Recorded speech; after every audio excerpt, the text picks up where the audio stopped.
कळंब तालुक्यातील आजची सर्वात मोठी खळबळजनक बातमी.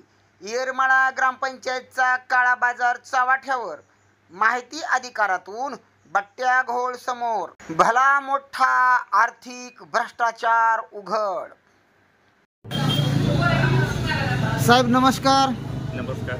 काय नाव आहे आपलं? मी सुहास विलास बारकुल, येरमाळा. बरं, आपण चौकशी संदर्भात माननीय तहसीलदार साहेब कळंब यांना कायसाठी अर्ज दिला होता? मी माननीय तहसीलदार साहेब तथा कार्यक्रम अधिकारी महाराष्ट्र ग्रामीण रोजगार हमी योजना कळंब यांना मी चौकशीसाठी अर्ज दिला आहे की मोजे येरमाळामध्ये प्राथमिक आरोग्य केंद्र परिसरात पूर्वी राष्ट्रीय ग्रामीण आरोग्य अभियान पायाभूत सुविधा विकास कार्यक्रमाअंतर्गत बांधकाम करण्यात आलेल्या इमारत परिसरातील पेवर ब्लॉकचे काम पूर्ण झालेले होते.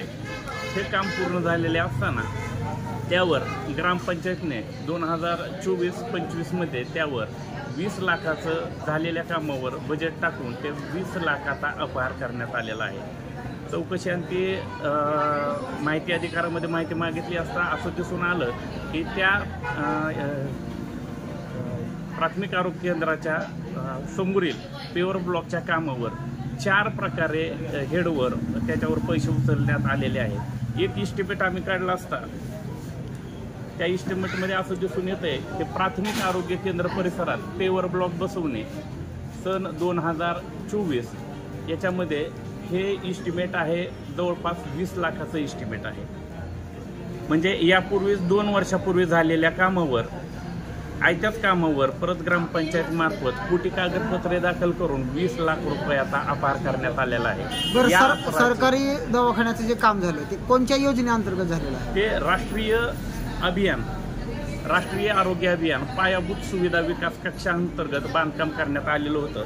त्याची माहिती आम्ही त्यांच्याकडून घेतली असता संबंधित विभागानं आम्हाला माहिती अधिकारामध्ये माहिती दिलेली आहे आणि त्याच्यामध्ये सविस्तर असं डिटेलमध्ये पेवर ब्लॉकचं काम झालेलं आहे. त्याच्यामध्ये प्राथमिक आरोग्य केंद्राच्या समोरील पेवर ब्लॉक बसवणे आणि क्वार्टर पुढे पेवर ब्लॉक बसवणे असा त्याचा कामामध्ये उल्लेख आहे.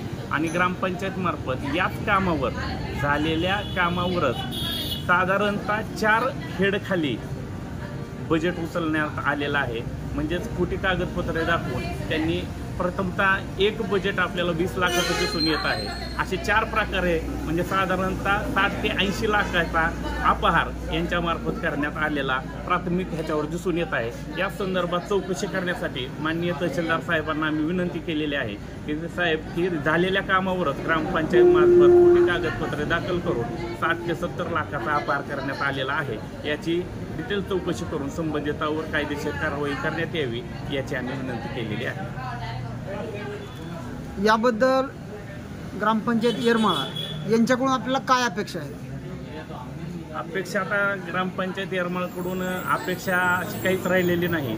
ग्रामपंचायतचं धोरणच आहे जाऊ तिथं खाऊ आणि जिथे खाऊ तिथेच जाऊ असं धोरण आहे. पण गावकऱ्यांनाही साधारण अपेक्षा आहे की एवढं कोट्यवधीचं बजेट जर तुम्ही एखाद्या कामावर उचलून जर त्याचा अपहार होत असेल तर त्याच कामाच्या निधीमधून जर तुम्ही गावाअंतर्गत सिमेंट रस्ते जर केले असते तर आज गावामध्ये एकही सिमेंट रस्ता शिल्लक राहिला नसता व गावकऱ्यांच्या समस्या सोडवण्यास मदत झाली असती. पण ग्रामपंचायतची भूमिका आहे की गावातील कोणतीही सुविधाची कामं न करता जिथं खायला भेटल तिथंच कामं केली जातात असं दिसून येत आहे. आणि ह्या माझ्या आरोपामध्ये जर काही तथ्य नसेल तर ग्रामपंचायत सरपंच ग्रामसेवक आणि इतर सदस्यांनी विशेष ग्रामसभा बोलवून ह्या माझ्या आरोपावर गावकऱ्यांच्या प्रश्नावर त्यांनी उत्तरं द्यावीत अशी माझी स्पष्ट मागणी आहे. आपण सामाजिक कार्यकर्ते म्हणून आपल्या येरमाळा पंचक्रोशी कळंब तालुका आणि धाराशिव जिल्ह्यामध्ये प्रसिद्ध आहेत. सरांनी जे बोलले त्याबद्दल तुम्हाला काय म्हणायचं आणि काय संदेश द्यायचा आपल्याला? एवढा भ्रष्टाचार बघून मनाला खंत वाटते. गावाला 14 युक्ताचा ह्याचा निधी आलेला सुद्धा अपहार करून खाणारी ग्रामपंचायत जिल्ह्यात पहिली असेल. गावात नाल्यात तुडूंब झाल्यात. आरोग्याचं एकदम तुडूंब म्हणजे वाहतच नाही, बंद आहेत. गेवाऱ्याच्या दुकानापुढे वाणी गेली, आमच्या खडकावर समजा घाणीचं साम्राज्य आहे. आणि इकडं ग्रामपंचायत लक्ष न देता बोगस बिलं करून बिलं उचलायला कळते. गावातला विकास ती करू शकत नाही. जरी खोटं असेल तर त्यांनी ग्रामपंचायतमध्ये ग्रामसभा घेऊन गावापुढे ह्याचे उत्तरं द्यावी. इस वीडियो को लाइक करें, हमारे चैनल को सब्सक्राइब कर बेल आइकन जरूर प्रेस करें